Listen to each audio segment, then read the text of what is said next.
एक राजा को सदैव बुद्धि से शासक और मन से साधारण प्रजा का हितैषी बने रहना चाहिए। राजा वो व्यक्ति होता है जिसे बहुजन के हित में सामाजिक संतुलन बनाए रखने के लिए चुना जाता है। प्रजा ही अपने लिए एक राजा को चुनती है, इसलिए एक सच्चा राजा वो होता है जो अपनी प्रजा के हितों के उत्तरदायित्व का वहन करता है। उसके लिए प्रजा की सेवा और सम्मान उसके जीवन से अधिक प्रिय होते हैं। उसके लिए कठिन और अपेक्षित कार्य अपनी साधारण प्रजा में से किसी सर्वश्रेष्ठ को चुनना नहीं, अपितु उन साधारण व्यक्तियों में से किसी एक को सर्वश्रेष्ठ बनाना होता है।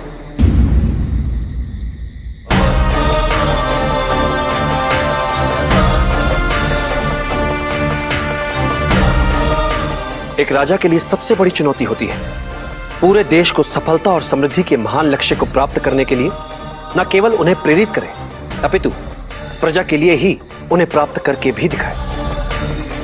एक राजा को उसकी सेना अमर नहीं बनाती और ना ही उसका धन वैभव। उसे अमर बनाते हैं उसके बनाए हुए मित्र, उसके किए हुए भले कार्य, उसकी अर्जित की हुई सद्भावना और सत्यनिष्ठा।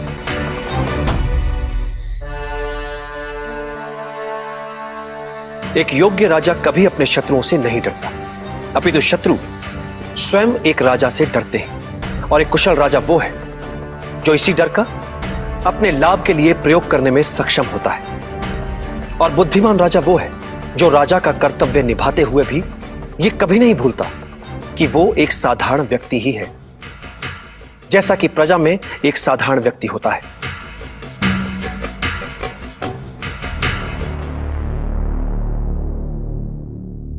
ये व्यवस्था ही है जो किसी को राजा तो किसी को प्रजा बनाती है। और यह व्यवस्था कई छोटे छोटे साधारण जनों से बनती है। इसलिए राजा जो करे जो सोचे तो साधारण जनों के हित में।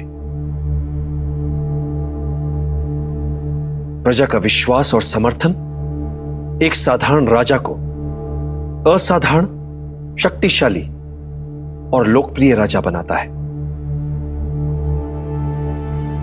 और जब भी राज सिंहासन पर बैठो, एक बात सदैव याद रखो, जब तक बहुजन हिताय बहुजन सुखाय वाली नीति पर नहीं चलोगे, सिंहासन पर बने नहीं रह पाओगे।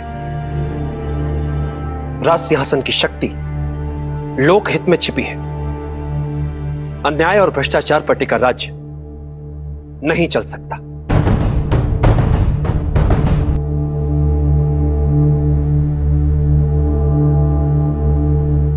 वचन देता हूं आचार्य, मैं सदैव आपकी अपेक्षाओं पर खरा उतरने का प्रयास करता रहूंगा।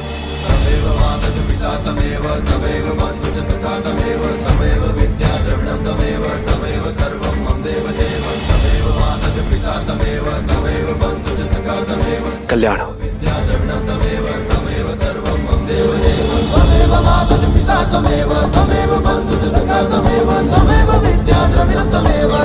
सर्वं मम देव देव,